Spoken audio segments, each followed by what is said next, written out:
నమస్తే, good morning Telangana. నేను మీ journalist Manoj.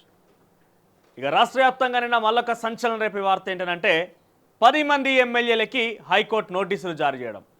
ఇంతకీ హైకోర్టుకి మళ్ళీ వెళ్ళింది ఎవరయ్యా అంటే అందరినీ ఆశ్చర్యపరిచే విధంగా, అందరినీ అబ్బురపరిచే విధంగా ఎప్పటికీ అందరి మొహాలు నవ్వులు చూసే వ్యక్తి కేఏ పాల్. రాజకీయంగా ఆయన యొక్క నీతి, ఆయన యొక్క పోకడ మొత్తం మీకు తెలుసు. ఆయన హైకోర్టుకు పోయిండు. 10 మంది మారినటువంటి ఎమ్మెల్యేల మీద, ఈ ఎమ్మెల్యేలందరి మీద వేటు వేయాలి, వాళ్ళ వెంటనే సస్పెండ్ చేయాలి, ఎందుకంటే పార్టీ ఫిరాయింపులను ప్రోత్సహించడం సరికాదంటూ కొన్ని అంశాలను పొందుపరుస్తూ హైకోర్టు పోయిండు ఆయన. ఇక ఆయన పిటిషన్కి సంబంధించి హైకోర్టు 10 మంది ఎమ్మెల్యేలతో పాటుగా స్పీకర్ కూడా నోటీసులు జారీ చేసింది, ఎలక్షన్ కమిషన్ నోటీసులు జారీ చేసింది. సో కేఏ పాల్కి సంబంధించినటువంటి ఆయన పిటిషన్కి కౌంటర్ పిటిషన్ దాఖలు చేయాలని చెప్పి నాకు చెప్పడం జరిగింది. ఇది ఒక షాక్ అని చెప్పొచ్చు. అయితే ఇక్కడ అందరికంటే పెద్ద ప్రమాదం ఎవరికి పొంచి ఉందనంటే, ఇప్పటికీ మీరు తమిళలో చేస్తూ ఉంటారు, ఖైరతాబాద్ నియోజకవర్గానికి పెద్ద ప్రమాదం. ఎందుకు అని అంటున్నా అంటే, మీకు ఇన్ డీటెయిల్ చెప్పే ప్రయత్నం చేస్తా, కొంత మీకు దాని గురించి ఐడియా ఇచ్చే అవకాశం ఏంటంటే, ఖైరతాబాద్ నియోజకవర్గ ఎమ్మెల్యేగా ఉన్నటువంటి దానం నాగేందర్, ఆయన ఇటు బీఆర్ఎస్ పార్టీలో గెలిచి కాంగ్రెస్ పార్టీలో చేరిపోయిండు. ఓకే, ఆ తదుపరి వెంటనే ఆయన పార్లమెంట్ ఎన్నికలు వచ్చేసరికి సికింద్రాబాద్ పార్లమెంటరీ అభ్యర్థిగా కాంగ్రెస్ పార్టీ తరఫున పోటీ చేసిండు.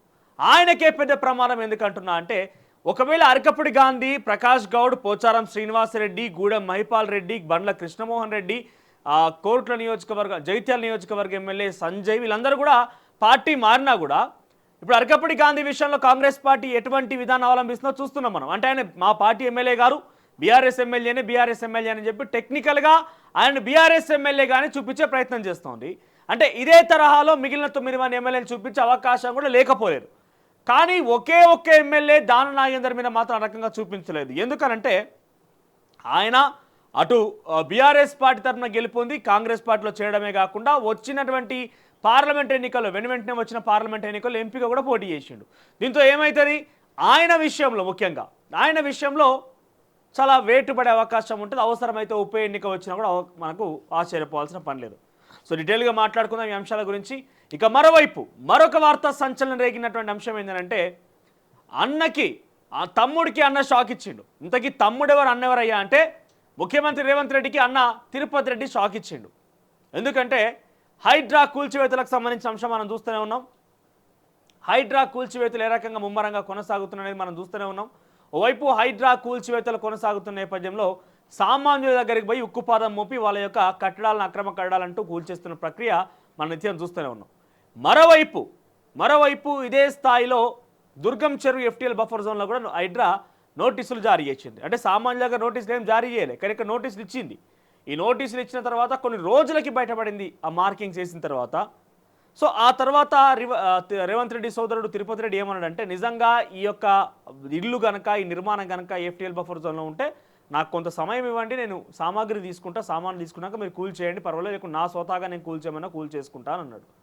ఆ తర్వాత ఆయన నేరుగా హైకోర్టుకు పోకపోయినా చుట్టుమున్నటువంటి ఆ కాలనీల ప్రజానికం హైకోర్టు పోవడంతో అక్కడ ఎవరు ఉంటారు, మరి సామాన్యులు ఎవరు ఉంటారు, దుర్గం చెరువు ఎఫ్టీఎల్ పరిధిలో మంచి లగ్జీరియస్ భవనాలు, ఐఏఎస్ ఐపీఎస్ రిటైర్డ్ ఆఫీసర్లు కూడా అక్కడే ఉన్నారు.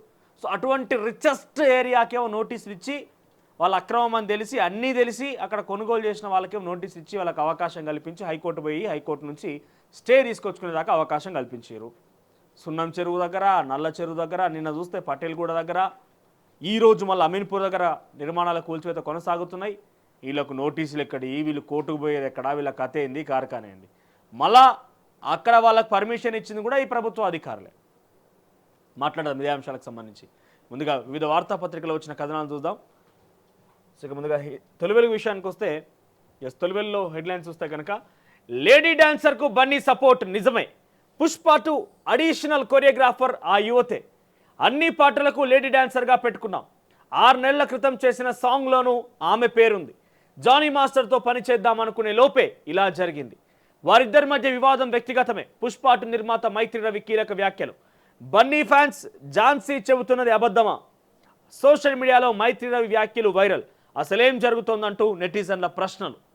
సో మొత్తం మీద పుష్ప 1 సినిమా, పుష్ప 2లో ఇటీవల కాలంలో విడుదలైనటువంటి మరో సాంగ్ అయింది. అది అదో సాంగ్కి 2 సాంగ్లో కూడా ఆవిడే కొరియోగ్రాఫర్గా ఉన్నారట, ఆవిడ పేరు కూడా ఉన్నదట. సో మైత్రి రవి అని చెప్పి మైత్రి మూవీ మేకర్ సంబంధించినటువంటి ప్రొడ్యూసరు సంచలన వ్యాఖ్యలు చేసిండు. శ్రీవారి నగలు గోవింద, భద్రతపై స్వామివారి భక్తుల్లో అనుమానాలు, వెంకన్నకు 1,00,000 కోట్ల ఆస్తులు, అమ్మే ప్రయత్నాలు చేసిన గత ప్రభుత్వం, త్వరలో సమగ్ర విచారణ జరిపిస్తాం, శ్రీవాణి ట్రస్ట్ విరాళాల్లోనూ భారీ దోపిడీ, 10,500 కోట్లు తీసుకొని 500కే బిల్లు, భక్తుల విరాళం ఎటు మళ్లించారో తేలుస్తాం, డిప్యూటీ సీఎం పవన్ కళ్యాణ్ సంచలన వ్యాఖ్యలు. సో ఇక్కడ విషయం ఏంటంటే రానున్న రోజుల్లో ఏపీ రాజకీయాలకు సంబంధించి కొంత రాష్ట్ర వ్యాప్తంగా లేదంటే కొంత రాజకీయ విశ్లేషకుల్లో జరుగుతున్న వాదన మీకు చెప్పే ప్రయత్నం చేస్తాను. అసలు ఎట్లా పోతుంది రాజకీయం, దీంట్లో బీజేపీ ఎత్తుగడ ఏంది, బీజేపీ ఎజెండా ఏంది, రానున్న రోజుల్లో ఏం జరగబోతోంది, ఇవన్నీ కూడా మీకు చెప్తాను నేను. ఇక సీతక్క సూపర్, నేను మీకు పెద్ద అభిమానిని, మంత్రిని ఫోటో అడిగిన మహేష్ బాబు భార్య నమ్రత, సోషల్ మీడియాలో ఫోటోలు వైరల్, సీఎం సహాయ నిధికి 50 లక్షలు ఇచ్చిన మహేష్ బాబు. ఇక కిందనే రేవంత్ అన్న ఇల్లు కూల్చొద్దు, దుర్గం చెరువు కూల్చివేతలపై హైకోర్టు స్టే. వాళ్ళ కూల్చొద్దు, ఎందుకంటే పాపం వాళ్ళు గరీబోళ్ళు, బయటికి పోతే బతకనేళ్ళు. సున్నం చెరువు దగ్గరనో ఇంకో దగ్గర బతుకుదొరు కోసం పొట్టకూటి కోసం వ్యాపారం చేసుకుంటారనో చిన్న గుడారం ఏర్పాటు చేసుకున్న వాళ్ళని కూల్స్తే మాకు ప్రభుత్వాలు తిరిగి ఎఫ్టీఎల్ బఫర్ జోన్ ఉన్నటువంటి ఆ చెరువులని జప్తు చేసుకున్నట్టు అవుతుంది. పాపం ఈ బీదోళ్ళని కూలుస్తారా? ఈ బీదోళ్ళు ఏంది, తినడానికి తిండి లేకుండా పాపం ఆహాకారాలతో ఒక పూట తిండి తినేటోళ్ళు వాళ్ళ దగ్గర, బీదోళ్ళ దగ్గర ఏముంటుంది, దుర్గం చెరువు దగ్గర ఎఫ్టీఎల్ బఫర్ జోన్ ఉన్నటువంటి వాళ్ళ మీ దగ్గర వాళ్ళని కూల్చొద్దు. అంటే నేను పర్టికులర్గా అందరినీ ఉద్దేశించి మాట్లాడడం లేదు, కొంతమంది రాజకీయ, సినీ, వ్యాపార, అధికార పదవుల్లో ఉన్నటువంటి కొంత ప్రముఖుల యొక్క ఇళ్ళకు సంబంధించి మాట్లాడుతున్నా. మరి వాళ్ళకు నోటీసులు ఇచ్చే అవకాశం కల్పించి హైకోర్టుపై స్టే తెచ్చుకునేదాకా హైడ్రాకి కళ్ళ గంతలు కట్టేసిర్రు. అదే నల్ల చెరువో లేకపోతే సున్నం చెరువో ఇంకో దగ్గర సామాన్య జనం ఉంటే వాళ్ళకి మాత్రం ఎటువంటి ఆంక్షలు ఉండే, ఎటువంటి నోటీసులు ఉంటాయి, ఇష్టం ఉంటే కూల్చుకోవచ్చు. ఇలా జాగీర్లు మరి ఇవన్నీ తాతలు ముత్తాతలు సంపాదించిన ఆస్తులు ఇవన్నీ.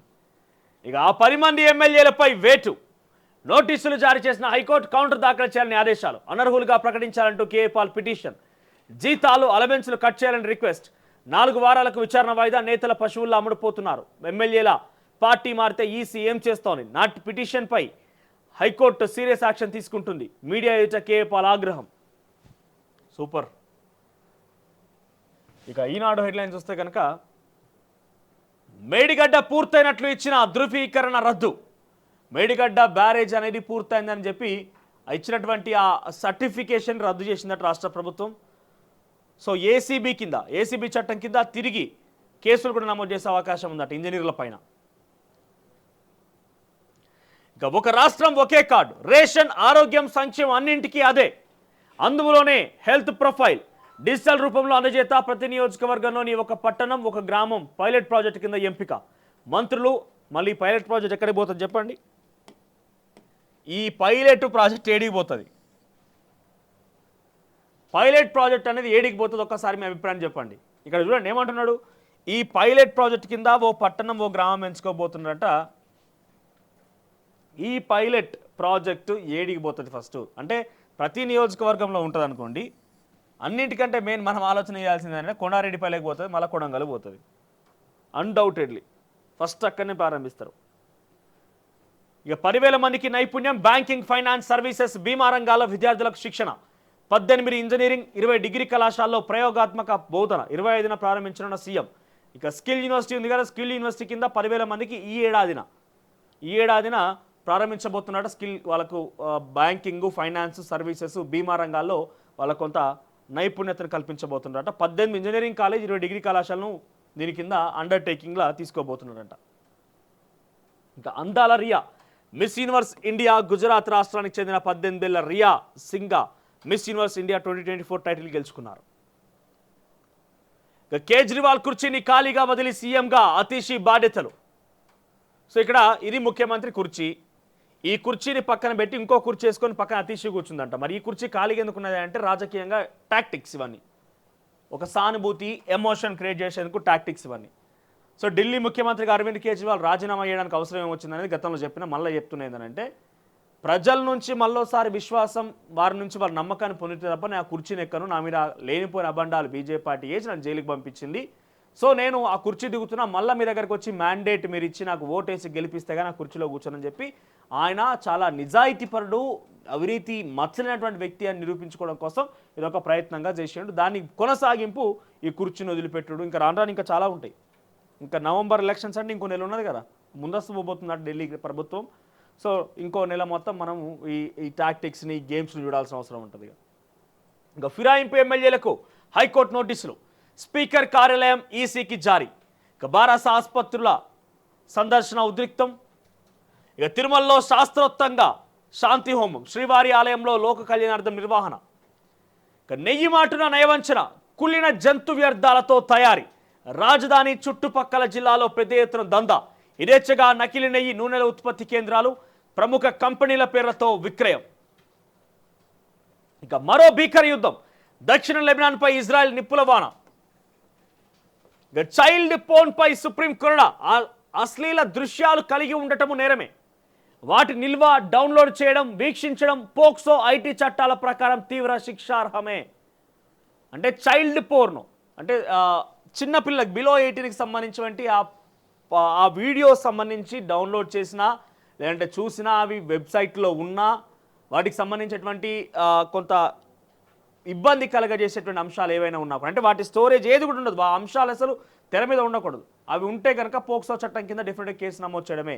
అది చూసిన వారున్నా, చేసిన వారున్నా, ఇంకేదైనా కూడా కొంతమంది అక్రమ అర్జన కోసం కావాలని వీడియోలు కూడా కొన్ని లీక్ చేయడం ఇలాంటివి చేస్తూ ఉంటారు.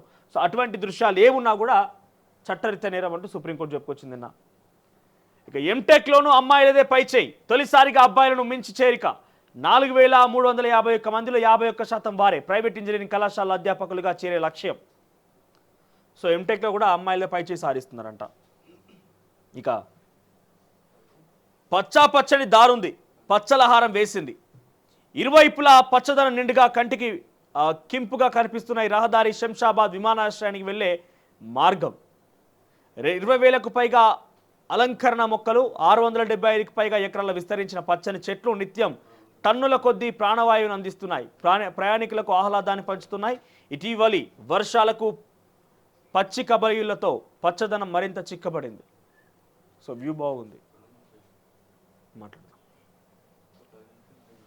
ఇక ఆంధ్రజ్యోతి విషయానికి వస్తే, కేజ్రీ కోసం కుర్చీ ఖాళీగా, రామాయణంలో భరతుడిలా పాలిస్తా, ఢిల్లీ ముఖ్యమంత్రిగా బాధ్యతలు స్వీకరించిన అతీషి వ్యాఖ్యలు. ఘాటెక్కిన ఉల్లి 15 రోజుల్లో ధర రెట్టింపు, సగటున కిలో 60 రూపాయలు, ఆదిలాబాద్లో 80, మహారాష్ట్ర కర్నూలు నుంచి తగ్గిన సరుకు సరఫరా, 4.7 లక్షల టన్నుల బఫర్ స్టాక్ విడుదల చేసిన కేంద్రం, ఎగుమతులపై నిషేధం ఎత్తివేతే కారణం. సో మళ్ళొకసారి ఆనియన్ ధర పెరిగిందంట, మళ్ళీ ఆధార్ కార్డు చూపించి కొనుక్కోవాల్సిన పరిస్థితి వస్తుందేమో, ఆధార్ కార్డు కిలో 2 కిలోలు అన్నట్టుగా. ఇక బాధ్యులు ఇంజనీర్లు, ప్రాథమికంగా 20 మంది గుర్తింపు, వీరిలో ఏఈఈ నుంచి ఈఎన్సీ వరకు. సో కాళేశ్వరం మేడిగడ్డకు సంబంధించిన అంశం ఇది. ఇక ఆస్కార్ బరికి లాపతా లేడీస్. సో హనుమాన్ కూడా ఉంది, మన తెలుగు హనుమాన్ కూడా ఉంది దాంట్లో. భారత్ నుంచి అధికారికంగా ఎంట్రీగా ఎంపిక, తెలుగు సహా పలు భాషలకు చెందిన 29 చిత్రాల నుంచి షార్ట్ లిస్ట్. ఇక చైల్డ్ పోన్ చూడడం నేరమే, డౌన్లోడ్ చేసి భద్రపరచుకోవడము పోక్సో ఐటీ చట్టాల ప్రకారం శిక్షార్హమే. ఇక అదే సందిగ్ధం, వైద్య విద్యా ప్రవేశాలపై ముందుకు పడని అడుగు, అధికార నిర్లక్ష్య ధోరణే కారణం. సుప్రీంకోర్టు తీర్పు వచ్చి ఇప్పటికే 4 రోజులు, స్థానికత మార్గదర్శకాలు విడుదల జాప్యం, కౌన్సిలింగ్కు ఆఖరి గడువు అక్టోబర్ 31 వరకు. ఇక వారానికో రౌండ్ నిర్వహించినా పూర్తి కావడం కష్టమే అంటూ ఆగ్రహంగా విద్యార్థులు. ఇక RRRకు వరల్డ్ బ్యాంక్ నిధులు, ఇతర రోడ్ల అభివృద్ధికి కూడా దక్షిణ భాగం అలైన్మెంట్ ఖరారు కోసం రంగంలో కమిటీ, స్మార్ట్ ఇంటెలిజెన్స్ ట్రాఫిక్ రోడ్లు, ఫ్యూచరిస్టిక్ ఆటోమేటెడ్ కన్స్ట్రక్షన్ విధానంలో నిర్మిస్తాం, ప్రపంచ బ్యాంక్ ప్రతినిధులతో మంత్రి కోమటిరెడ్డి భేటీ. ఇక మానవత్వంతోనే విజయం, ఉగ్రవాదంతో ప్రపంచ శాంతికి ముప్పు, సైబర్ మారిటైమ్ అంతరిక్షం విషయంలో సవాళ్లు, ముప్పును ఉమ్మడిగా ఎదుర్కొందాం. భారత్లో 25 కోట్ల మంది పేదరికం నుంచి బయటపడ్డారు. అబ్బా, సుస్థిర అభివృద్ధి లక్ష్యాలను సాధిస్తున్నాం, ఈ విజయాల్ని ప్రపంచంతో పంచుకుంటాం. ఐరాస సర్వసభ్య సమావేశంలో మోదీ. ఒక భూగోళం, ఒక కుటుంబం, ఒక భవిష్యత్తుపై నినాదమట. ఇక సర్దుబాటులో 4,000 మంది టీచర్ల బదిలీ, కసరత్తు ప్రారంభించిన విద్యాశాఖ, ఉపాధ్యాయుల నుంచి ఆప్షన్లు, 28వ ప్రక్రియ షురు, వారంలో పూర్తి.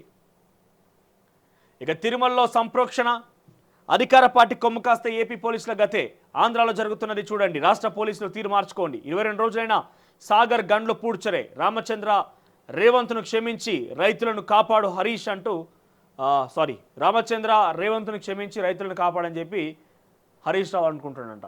ఆయన మీడియా సమావేశంలో మాట్లాడిన మాటలు ఇవి. ఇక దద్దరిల్లిన లెబనాన్, ఇజ్రాయెల్ భీకర దాడుల్లో 356 మంది మృతి. ఇక సన్నం దొడ్డు వడ్లు వేరువేరుగా కొనుగోలు చేస్తామన్న ఉత్తమ్ కుమార్ రెడ్డి. ఇక బీఆర్ఎస్ ఎమ్మెల్యేల అరెస్ట్, మాతా శిశు మరణాల వివరాలకు గాంధీ ఆసుపత్రి. వీళ్ళు ఎట్లుంటుంది అంటే దొంగ దొంగ దొంగ అని నడిచినట్టు ఉంటుంది. అంతకుముందు డిఎంహెచ్ఓ ఆయన పేరేంది గడల శ్రీనివాసరావు. ఈ గడల శ్రీనివాసరావు ఉండగా ఇబ్రహీంపట్నం దగ్గర ఆగస్ట్ 25, 2022న 34 మందికి ఏకకాలంలో గర్భ నిర్ధారణ అంటే ఏమంటారు అదొకటి చేసిరు. ఫ్యామిలీ ప్లానింగ్ సర్జరీ చేసిరు అందరికీ. ఈ ఫ్యామిలీ ప్లానింగ్ ఆపరేషన్లో భాగంగా 34 మందికి ఏకకాలంలో ఒకరిద్దరు డాక్టర్లను పెట్టుకుని అరకొర ఎక్విప్మెంట్స్ పెట్టుకొని చేస్తే ఆ 35 మందిలో అవస్థ పడి ఇన్ఫెక్షన్ అయిపోయి 4 మృతి చెందితే వీళ్ళు వచ్చి మళ్ళీ రోడ్లెక్కి ఏమైపోతుంది ఆగమైపోతుందని మాట్లాడుకోతాను కేటీఆర్. ఆ రోజు కళ్ళు చెవులు మొత్తం అన్నీ మూసుకొని కళ్ళ గంతలు కట్టుకొని ఇండ్ల పండుకొని మొత్తం బజ్జుకున్నటువంటి కేటీఆర్, హరీష్ రావు, ఈ ఎమ్మెల్యే తాటికొండ రాజయ్య అయితేంది, సంజయ్ అయితేంది, మాగంటి గోపినాథ్ ఎడబేరు ఆ రోజు. మరి 35 మందికి ఏకకాలంలో సర్జరీ అయినాయి. ఫ్యామిలీ ప్లానింగ్ సర్జరీలు చేస్తే 35 మందికి అరకొర ఎక్విప్మెంట్తోని ఒకరిద్దరు డాక్టర్లతో సర్జరీలు చేస్తే 4 చచ్చిపోయారు. వాళ్ళ కుటుంబాలు రోడ్ల పడ్డాయి. కనీసం వాళ్ళ దిక్కు సూచన నాదులు లేడు. దగ్గరికి పోతే తరిమి కొడతారని దూరం ఉరికిర్రు. ఇప్పుడు కమిటీ వేసిరట. ఈ కమిటీకి తాటికొండ రాజా చైర్మన్ అట, సంజయ్ ఇంకో డాక్టర్ ఉన్నాడు, ఆయన పేరేంది వికారాబాద్ మాజీ ఎమ్మెల్యే మెతుకానంద్, వీళ్ళిద్దరు మెంబర్స్ అట. ఏదో కమిటీ వేసి రాష్ట్ర వ్యాప్తంగా ప్రభుత్వ ఆసుపత్రులను తిరిగి నివేదికలు ఇవ్వాలంట. ఎస్, మీ ప్రయత్నం ఎట్లా ఉండాలంటే గాంధీ ఆసుపత్రిలో ఉన్నటువంటి ఆ వైద్యాన్ని మెరుగుపరచడం ఒక సజెషన్ ఇవ్వండి. ఉస్మానియా ఆసుపత్రి యొక్క పనితీరు చెప్పండి. అంతేగాని ఆందోళన కలిగించే విధంగా మళ్ళీ ప్రభుత్వ దవాఖానలకు పోవాలంటే ఎవరైతే డెలివరీ చేసుకోవాలనుకుంటారో వాళ్ళని భయభ్రాంతులకు గురి చేసే విధంగా సామాన్య మధ్యతర జనాన్ని అరే ఏమైపోతుందో ఇట్లా చెప్తున్నాయి ఈ పార్టీలు, ఈ రాజకీయ నాయకులు ఇట్లా చెప్తున్నారని చెప్పి వాళ్ళని ఆందోళన కలిగించే విధంగా, పక్కదారి పట్టించే విధంగా చెప్తా. ఇంకా మంచుకున్నాయి ఇలా ముచ్చట్లు చూస్తే. నిజంగా దొంగ అని అరిస్తే మనం చక్కగా ఉండుకొని చెప్తే ఇంకా మనమే మొత్తం పోయేది వేశ్య కొంపలు, మనం ఇంకోరికి సాల్ చెప్పినట్టున్నది. ఇక చైల్డ్ పోర్నోగ్రఫీ చూస్తే జైలుకే, వీడియోలు డౌన్లోడ్ చేసిన నేరమే అంటున్న సుప్రీంకోర్టు. ఇక రేషన్ హెల్త్ స్కీమ్లకు ఒకే డిజిటల్ కార్డు. ఔటర్ దాటిన హైడ్రా, ఇబ్రహీంపట్నం పెరేచర్లోని అక్రమ నిర్మాణాల పరిశీలన. ఇక మానవాళి సక్సెస్, యుద్ధభూమిలో ఉండదు. లెబనాన్పై బాంబుల వర్షం, 274 మంది మృతి. ఇక బద్లాపూర్ రేపు నిందితుని ఎన్కౌంటర్. కావురి హిల్స్ పార్కులో కట్టడాల నేలమట్టం, హైకోర్టు ఆదేశాల మేరకు హైడ్రా జేహెచ్ఎంసీ చర్యలు. ఇక దుర్గంచరి ఎఫ్టీఎల్ఏ తేల్చే వరకు కూల్చివేతలు ఉండవు. ఎందుకంటే మా అన్న ఉన్నాడు కదా, మా ముఖ్యమంత్రి రేవంత్ రెడ్డి గారి సోదరుడు అక్కడ ఉన్నాడు కాబట్టి మాకు ఉండే అక్కడ స్టే తీసుకొచ్చుకుంటే అవసరమైతే వేరేటోళ్ళతో మేము అక్కడ లొల్లి పెట్టిస్తాం. ఆర్టిఫిషియల్ ఉద్యమాలు కూడా చేస్తాం అక్కడ. 10,000 మందికి నైపుణ్య శిక్షణ. ఇక రెగ్యులర్ డిగ్రీతో పాటు బిఎఫ్ఎస్ఐ మినీ డిగ్రీ కోర్సు రేపు ప్రారంభించిన సీఎం రేవంత్. ఇక area residential building commercial. Nandagiri హిల్స్లో నెట్ వెంచర్స్ అక్రమ నిర్మాణాలు. ఇక తిరుమలలో మహాశాంతి యాగం. ఇక అన్ని సమస్యలకు ఒకే మాడ్యూల్, భూమాత పోర్టల్తో ధరణి కష్టాలకు చెల్లు. 10 ఏళ్ల విధ్వంసంపై స్టడీ చేయాలంటున్న కోదండరాం. దసరా నుంచి రైతు భరోసా నిధులు రెడీ చేసుకోవాలన్న ఆర్థిక శాఖ సీఎం ఆదేశాలు. సాగు భూములకే సాయం, వచ్చే నెలలో గైడ్ లైన్స్ రిలీజ్. డిజిటల్ సర్వేతో పక్కాగా పంట భూముల గుర్తింపు. 1,29,00,000 ఎకరాలకు పంటల్లో సాగవుతున్నట్టు అంచనా. ఇక 7.5 ఎకరాలకు సీలింగ్ పెడతారని ప్రచారం. అంటే 7.5 ఏకర్స్కి కంప్లీట్ క్లోజ్గా. ఆ తర్వాత పైబడ్డ వాళ్ళకి రైతు భరోసా రాదు. చివరిగా నమస్తే తెలంగాణ చూస్తే ఎస్, ఎమ్మెల్యే సునీత లక్ష్మారెడ్డి ఇంటిపై కాంగ్రెస్ మూకల దాడి. వినాయక నిమజ్జనం ముసుగులు, అర్ధరాత్రి అరాచకం. ఎమ్మెల్యే ఇంటి గేటు తోసుకొని వచ్చి మరి వీరంగం. ఇంటిపైకి రాళ్ళు ఇటుకతో మూకుమ్మడి దాడి. అడ్డుకున్న యువకుడిపై దౌర్జన్యం, తీవ్ర గాయాలు. కళ్ళెదుటే దాడి జరిగిన వేగంగా స్పందించని పోలీసులు. ఇక నిర్ధారణపై నిర్బంధం. డామిట్, కథ అడ్డం తిరిగింది. ఫార్మాసిటీ మేడిపల్లిలోనే అంటే ఒక వార్త హైలైట్గా ఉంది. ఇక బ్రదర్ భద్రం, బడుగులు ఛిద్రం. ఇప్పుడు ఎవరు చేసేదేంది? రికార్డులు మారినాయి, భూమి వచ్చింది. ప్రభుత్వ ముఖ్య నేత బంధువు ధీమా. మంకాల్ భూములపై విచారణ కమిటీ కూడా ఎటూ తేల్చదనే భరోసా. స్పీకర్కు హైకోర్టు నోటీసు. 10 మంది ఫిరాయింపు ఎమ్మెల్యేల తాకీదులు కౌంటర్ దాఖలు చేయాలని హైకోర్టు ఆదేశం. ఫిరాయింపుదారులకు జీతభత్యాలు నిలిపివేయాలి. ఆ ఎమ్మెల్యేలను అసెంబ్లీకి అనుమతించకూడదు. ఓటింగుల్లో పాల్గొనకుండా అనర్హులను చేయాలి. ప్రజా ప్రయోజన వ్యాజ్యంపై కేఏపాల్ విజ్ఞప్తి. విజయపాల సేకరణ ధర తగ్గింపు 150 కోట్లకు 50 కోట్లే. పాడి రైతులకు పెండింగ్ బిల్లు విడుదల. నేడు ఖాతాలో వేస్తామని ప్రభుత్వం ప్రకటన. 26న పాడి రైతుల ధర్నా నేపథ్యంలో నిర్ణయం. లెబనాన్పై ఇజ్రాయెల్ ఎయిర్ స్ట్రైక్, తర్వాత Badlapur rapist encounter. Child phone చూసిన నేరమే అంటూ ఒక వార్త హైలైట్గా ఉన్నది. అసలైన తొలి వెలుగు. ఫాలో వాట్సాప్ @తొలి వెలుగు అఫీషియల్.